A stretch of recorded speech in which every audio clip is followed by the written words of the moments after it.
Students welcome back. तो आज हम देखेंगे सम नेचुरल फिनोमेना जो आपका चैप्टर 15 है क्लास 8 का। तो नेचुरल फिनोमेनास क्या होते हैं हम ये डिस्कस करेंगे। What is natural phenomena? ऐसे फिनोमेनास जो ह्यूमन इंटरवेंशन की वजह से नहीं होते। जब ये फिनोमेनास नेचर में ऑक्योर होते हैं तो ना आप इनको रोक सकते हो, ना आप इन नेचुरल फिनोमेनास को क्रिएट कर सकते हो। जैसे वेदर चेंजेस, मौसम में चेंजेस आना, फ्लोइंग ऑफ विंड, हवा का चलना, है ना, activity of volcano, volcanic eruptions होना, अर्थक्वेक लाना, है ना, अर्थक्वेक का आ जाना, फॉर्मेशन ऑफ टाइड्स होना ओशियंस के अंदर, स्टॉर्म्स आना, साइक्लोन्स आना। ये सारे एग्जांपल्स हैं नेचुरल फिनोमेना के। अब इन नेचुरल फिनोमेनास में हम मेजरली हमें जो देखना है, पढ़ना है इस चैप्टर में, वो फ्यू नेचुरल फिनोमेनास हैं जिसमें अर्थक्वेक है, लाइटनिंग है। अब हम बात करेंगे एक और मोस्ट कॉमन नेचुरल फिनोमेना की जिसको बोलते हैं साइक्लोन। साइक्लोन ये क्या करते हैं? डैमेज क्रिएट करते हैं बहुत ज़्यादा ह्यूमन लाइफ को और ह्यूमन प्रॉपर्टी को। साइक्लोन्स एक तरह के समंदरी तूफान होते हैं, ओशियंस में क्रिएट होते हैं। साइक्लोन्स ऐसे नेचुरल फिनोमेनास होते हैं जिसमें बहुत तेज़ विंड चलती है, हवा चलती है, तूफान आता है और साथ में बारिश होती है। तो बारिश की वजह से, रेन की वजह से फ्लड कंडीशन क्रिएट हो जाती है और स्ट्रॉन्ग विंड की वजह से बहुत से रूफटॉप उड़ जाया करते हैं, प्रॉपर्टी डैमेज हो जाया करती है। पानी और बारिश होने की वजह से फ्लडिंग टाइप की कंडीशन क्रिएट होने लगती है। जैसे इंडिया के राइट हैंड साइड पे अगर हम देखें तो अरेबियन सी है, लेफ़्ट हैंड साइड पे देखें तो बे ऑफ बंगाल है। दोनों ही जो ओशियंस हैं इनमें अगर कोई भी साइक्लोन्स आता है तो वो इंडिया को, इंडियन कंट्री को हिट करेगा, हमारी कंट्री को हिट करेगा। तो इस वजह से ये बहुत ज़्यादा प्रोमिनेंट होते हैं, इनसे लाइफ और प्रॉपर्टी को डैमेज होता है। हम जो इस चैप्टर में नेचुरल फिनोमेनास पढ़ेंगे स्टूडेंट्स, वो डिस्ट्रक्टिव फिनोमेना है। डिस्ट्रक्टिव फिनोमेनास मतलब तबाही क्रिएट करते हैं, डैमेज क्रिएट करते हैं ये फिनोमेनास। दो इम्पॉर्टेंट डिस्ट्रक्टिव फिनोमेनास की बात करेंगे, लाइटनिंग है और अर्थक्वेक है। लाइटनिंग क्या होता है? आपने देखा होगा जब भी इलेक्ट्रिक पोल्स जो होते हैं, जो बिजली के खंभे होते हैं, उनमें जब हवा चलती है तो लूज वायर की वजह से वहाँ पर क्या क्रिएट होता है? वहाँ स्पार्क क्रिएट्स होते हैं। और ये कॉमन चीज़ आपने तब भी देखी होगी जब बहुत तेज़ वाली हवा चलती है या कोई आपकी काइट आप उड़ा रहे हो या आपने बॉल किसी इलेक्ट्रिक वायर में मारती तो क्या होती है? स्पार्किंग क्रिएट होने लगती है। ये स्पार्किंग जो है आपने ये जब भी ऑब्ज़र्व किया होगा जब आपने अपने लैपटॉप का, टैबलेट का या स्मार्टफोन का चार्जर किसी लूज सॉकेट में लगाया होगा, तब ये स्पार्किंग क्रिएट होने लगी होगी स्विचेस में। तो अब लाइटनिंग क्या है? लाइटनिंग भी एक तरह का इलेक्ट्रिक स्पार्क है जो बहुत लार्ज स्केल पे बना है ना। तो एंशियंट टाइम में क्या होता था, लोग लाइटनिंग से डर जाते थे। क्या समझते थे? लाइटनिंग एक ईश्वर का प्रकोप है, ईश्वर हमसे गुस्सा है। लाइटनिंग जो है वो एक तरह का एक्यूमुलेशन ऑफ चार्जेस है। जब बहुत सारे चार्जेस क्लाउड्स के ऊपर जम जाते हैं तो लाइटनिंग होती है, इकट्ठा हो जाते हैं। अब बात करेंगे the spark that Greek knew about. जो यूनानी लोग थे उनको पता था 600 BC में, बिफोर क्राइस्ट में, कि स्पार्क क्या है। वो क्या करते थे? जब वो अंबर को लेते थे, अंबर एक तरह का मटेरियल है, उसको फर से रब करते थे, वो देखते थे कि अंबर के ऊपर एक प्रॉपर्टी आ गई है कि वो क्या कर रहा है, हेयर्स को अट्रैक्ट कर रहा है।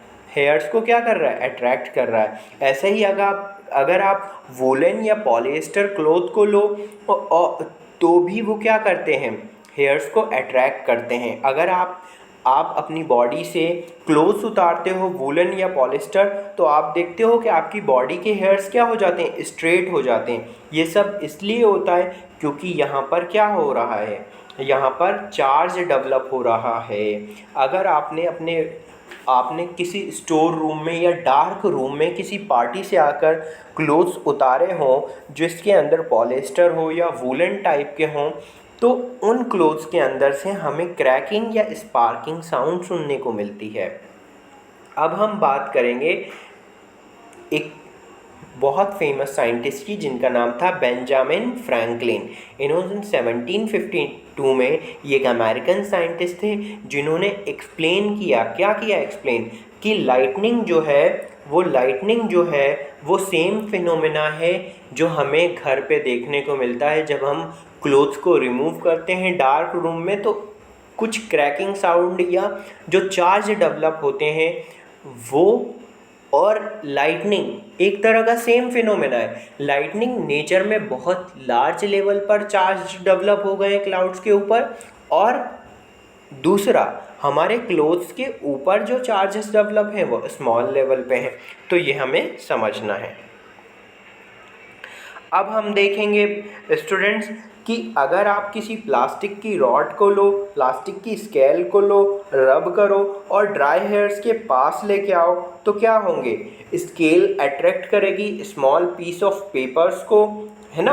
अगर आप अपनी स्केल को अपने दोस्तों के साथ आपने बहुत किया होगा, अगर आपने स्केल को, प्लास्टिक स्केल को ड्राई हेयर पर रब किया है ना, और फिर उसको आप पेपर के करीब लाओगे तो कैसा फिनोमेना देखने को मिलेगा? ऐसा कि प्लास्टिक की जो स्केल होगी वो अट्रैक्ट करेगी पीस ऑफ पेपर्स को। वो क्या करेगी? पीस ऑफ पेपर्स को अट्रैक्ट करेगी। अब हम बात करते हैं चार्जिंग बाय रबिंग। अब चार्जिंग बाय रबिंग का मतलब क्या होता है कि चार्ज कैसे बनता है? What is the mechanism behind the charge creation over the surface? आखिर ऐसे कैसे चार्ज बनता है? हम किसी चीज़ पे रब कर रहे हैं तो चार्ज कैसे बन गया, यही हम आज देखेंगे। हम ये देखते हैं कि जब दो सरफेसेस को रब किया जाता है एक साथ तो उसमें क्या आती है? एक सरफेस दूसरे सरफेस पर फोर्स लगाता है। ये फोर्स क्या करती है? उस मटेरियल का जो एटम है, उस मटेरियल के ऊपर जो इलेक्ट्रॉन्स हैं वो रिमूव कर देती है और दूसरे मटेरियल पे ट्रांसफ़र हो जाते हैं। जो मटेरियल इलेक्ट्रॉन को लेता है वो नेगेटिव चार्ज का हो जाता है, और जिस मटेरियल से इलेक्ट्रॉन निकले हैं, मतलब जिसका नुकसान हुआ है, जिसके इलेक्ट्रॉन निकल गए हैं, वो क्या हो जाएगा? Positive charge. लेकिन ये इलेक्ट्रॉन जिसके पास चले गए हैं वो क्या हो जाएगा? Negative charge. तो इस तरीके से चार्जेस बनते हैं। तो चार्ज बाय रबिंग में ये फिनोमेना है, ये पूरी टेबल है, आपको अलग अलग एक्सपेरिमेंट करना है जिसको मैंने यहाँ फिल करा है। जैसे आप रिफिल को लेंगे ऑब्जेक्ट और मटेरियल रबिंग के लिए पॉलीथीन या वूलन क्लॉथ को इस्तेमाल करेंगे, तो हमने ये देखना है कि जब भी उनको पीस ऑफ पेपर के पास लाएंगे तो वो क्या करेंगे? जब पीस ऑफ पेपर के पास लाएंगे तो वो अट्रैक्ट करेंगे। ऐसा इसलिए होगा क्योंकि इनके ऊपर चार्जेस हैं। हम बलून को लेंगे, फिर पॉलीथीन और वूलन क्लोथ ड्राई हेयर से रब करेंगे, फिर पीस ऑफ पेपर के पास लाएंगे तो वो क्या करेगा? अट्रैक्ट करेगा। ऐसा क्यों हो रहा है? क्योंकि ये चार्ज्ड है। ऐसे ही इरेज़र को लेंगे, वूल से रब करेंगे तो वो पीस ऑफ पेपर को क्या करेगा? अट्रैक्ट करेगा। क्यों करेगा? क्योंकि उसके ऊपर चार्ज आ गया है। फिर स्टील स्पून को लेंगे, पॉलीथीन वूलन क्लोथ से अगर रब करेंगे तो अट्रैक्ट नहीं हुआ। क्यों नहीं हुआ? क्योंकि इसके ऊपर चार्ज नहीं है। तो हमें यहाँ से समझ में आया कि चार्ज ऑब्जेक्ट क्या करते हैं? एक दूसरे को अट्रैक्ट या रिपेल करते हैं स्टूडेंट्स। बाकी हम ये देखेंगे यहाँ पर, जब भी आप प्लास्टिक रिफिल को रब करोगे विद पॉलीथीन, ये एक्वायर करती है स्मॉल इलेक्ट्रिक चार्ज। और ऐसा ही प्लास्टिक कॉम के ऊपर होता है, जब उसको ड्राई हेयर पर रब किया जाता है उसके ऊपर क्या आ जाता है? चार्जेस आ जाते हैं, है ना, स्मॉल चार्जेस आ जाते हैं। ये स्मॉल चार्जेस आपको यहाँ प्रॉपरली दिखेंगे। जैसे पॉलीथीन की रॉड को डस्टर से रब किया तो रॉड के ऊपर नेगेटिव चार्ज आ गए और डस्टर के ऊपर पॉजिटिव चार्ज आ गए। मतलब डस्टर के चार्जेस निकल के कहाँ चले गए? इलेक्ट्रॉन पॉलीथीन की रॉड के ऊपर, जिसकी वजह से वो नेगेटिव हो गया, और निकले कहाँ से? डस्टर से, तो वो पॉजिटिव हो गया। सिंपल सी बात है। तो स्टूडेंट्स, मुझे लगता है आपको ये टॉपिक अच्छे से समझ में आ गया होगा।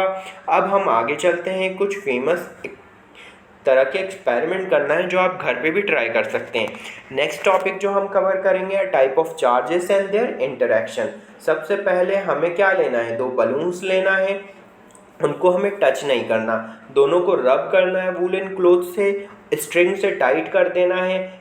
स्ट्रिंग से आप एक नेल लगाएं टेरेस पे या किसी भी स्टिक में बांध लें दोनों को थ्रेड से, और दोनों को फुल करने के बाद अलग अलग दूर दूर बांधने के बाद उन पे क्या करें, वूलन क्लॉथ से रब करें।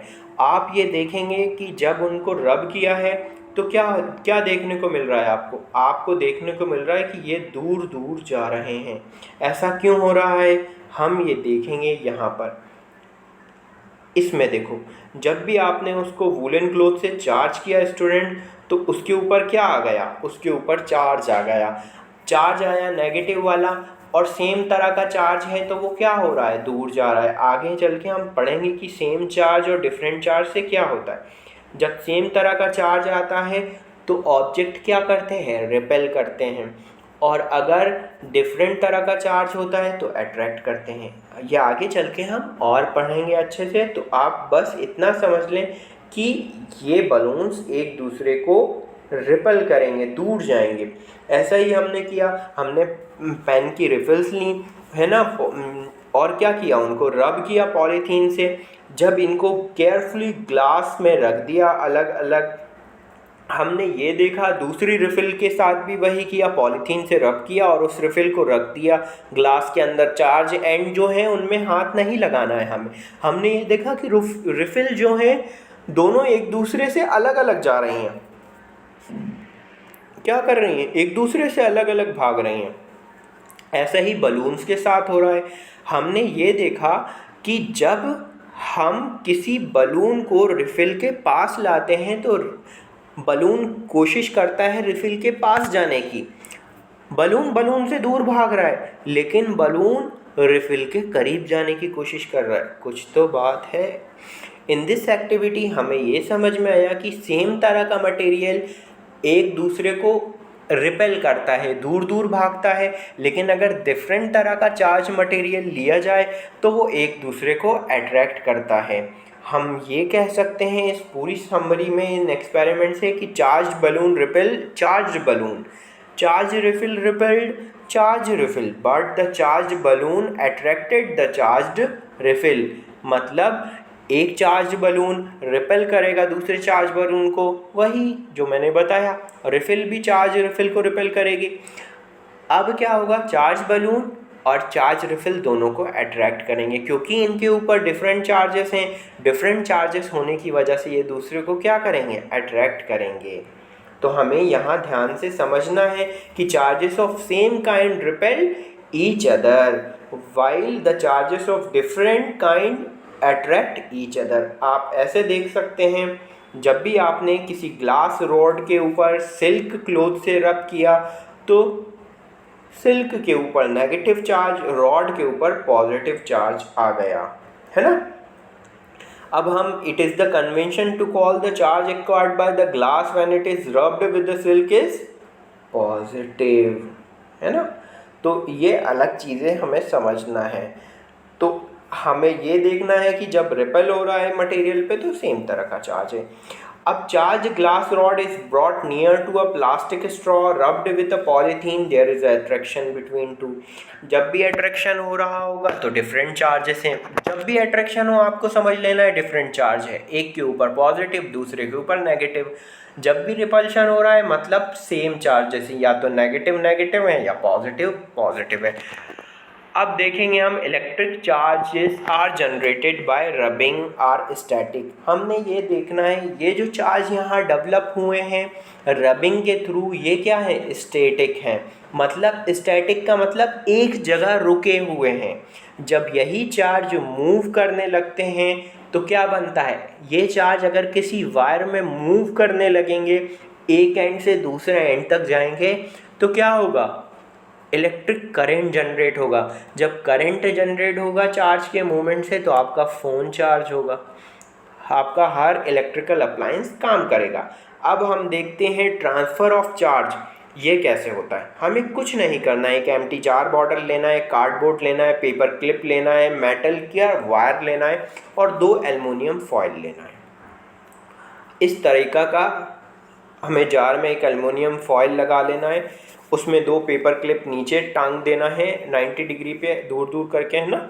फिर उसके बाद क्या करना है, एक होल करना है कार्डबोर्ड पे और ये एल्युमिनियम फॉयल ऊपर तक निकाल लेना है।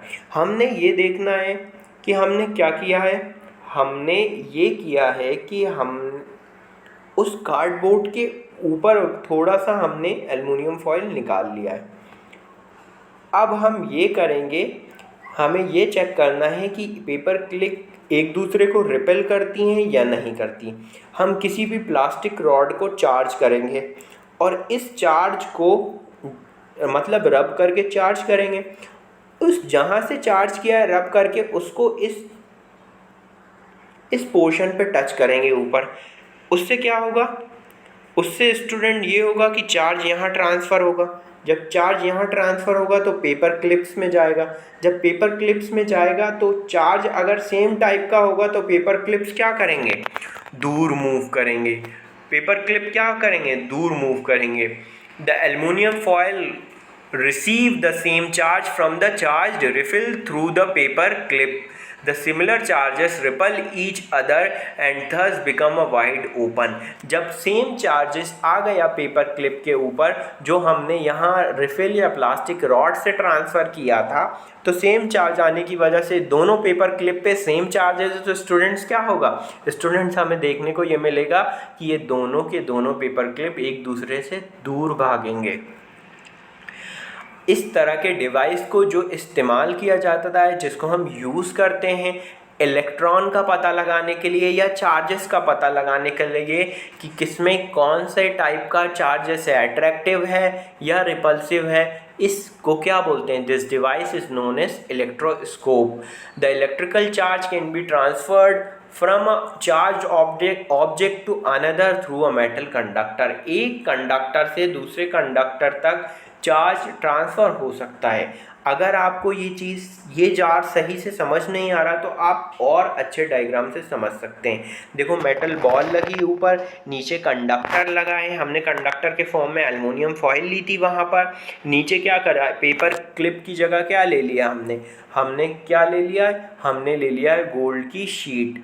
अब यहाँ पर अगर डिस्चार्ज होगा तो पेपर क्लिप्स, अगर किसी डिस्चार्ज रॉड को ऐसी रिफिल जिसको हमने रब करके चार्ज नहीं किया है तो उसमें पेपर क्लिप्स जो हैं वो मूव नहीं करेंगी। यहाँ पर क्या है, गोल्डन शीट जो है वो मूव नहीं करेंगी। जब आप इसको चार्ज रिफिल टच करोगे तो ये चार्ज नीचे आ जाएगा। जब नीचे आ जाएगा तो गोल्ड शीट के ऊपर डिस्ट्रीब्यूट हो जाएगा। अगर इस केस की बात करें तो इसमें गोल्ड शीट के ऊपर डिस्ट्रीब्यूट होगा तो गोल्ड शीट दूर दूर मूव करेंगी। ऐसे ही अगर नेगेटिव रॉड टच करोगे तो भी चार्ज यहाँ आकर नीचे इसके ऊपर नेगेटिव आ जाएगा तो ये दूर दूर मूव करेगी, है ना। अब हमारी एनसीईआरटी में ये दिया है कि हम इस गोल्ड शीट की जगह क्या यूज़ कर रहे हैं, हम यूज़ कर रहे हैं पेपर क्लिप्स। तो आप इससे भी समझ सकते हैं, ये बेटर डायग्राम है। ओके स्टूडेंट्स, तो हम आगे चलेंगे। Every time you will find that a foil strip collapse as soon as the touch the paper clip with the hand। जब भी आप क्या करोगे, हैंड लगाओगे एल्युमिनियम फॉयल में तो पेपर क्लिप पे जितना भी चार्ज है वो आपकी बॉडी के ऊपर आ जाएगा। तो जो दूर दूर पेपर क्लिप्स थी वो वापस आ जाएंगी। तो इसकी वजह से हम ये कह सकते हैं कि फॉयल की स्ट्रिप जो है वो डिस्चार्ज हो गई। डिस्चार्ज कब हो गई, जब उनके ऊपर चार्ज खत्म हो गया। The process of transferring of charge from the object to the earth is known as earthing. आपकी बॉडी से होता हुआ वो अर्थ में चला जाएगा। ऐसा फिनोमेना ऐसे तरीका जिससे हम क्या करते हैं, किसी भी चार्ज ऑब्जेक्ट के ऊपर का चार्ज कहाँ ट्रांसफ़र कर देते हैं, हम अर्थ में ट्रांसफ़र कर देते हैं। इसको हम अर्थिंग बोलते हैं। आपने घरों में देखा होगा ऐसा रॉड ज़मीन में गड़ा देते हैं ताकि क्या बोलते हैं, उसको अर्थिंग बोलते हैं, ताकि जब भी ज़्यादा लाइट आए, कोई स्पार्क क्रिएट हो या इलेक्ट्रिसिटी फेलियर हो तो जितना भी चार्ज बन रहा हो, एक्स्ट्रा चार्ज हो, वो इसके थ्रू कहाँ चला जाए, अर्थ में चला जाए। स्टूडेंट्स कहाँ चला जाए, अर्थ में चला जाए और इससे बहुत से लोगों की जान बच जाए, है ना। अगर किसी घर में फैल जाता है तो घर के लोगों को करंट भी लग सकता है। अब आपने देखा होगा आपके घर में 3 पिन्स आती हैं। एक तो मेन वायर होता है, दूसरा न्यूट्रल वायर होता है, तीसरा वायर जो होता है कभी आपने देखा होगा तो उसको अर्थिंग वायर बोलते हैं। वो अर्थिंग वायर यही वायर होता है, उसका काम क्या होता है, एक्स्ट्रा चार्ज जो भी किसी इलेक्ट्रिकल अप्लायंस में डेवलप हो रहा है उसको कहाँ करना, अर्थ में सप्लाई कर देना। तो स्टूडेंट आज के लिए इतना, बचे हुए हम टॉपिक नेक्स्ट वीडियो में करेंगे। जब तक के लिए थैंक यू, गुड बाय।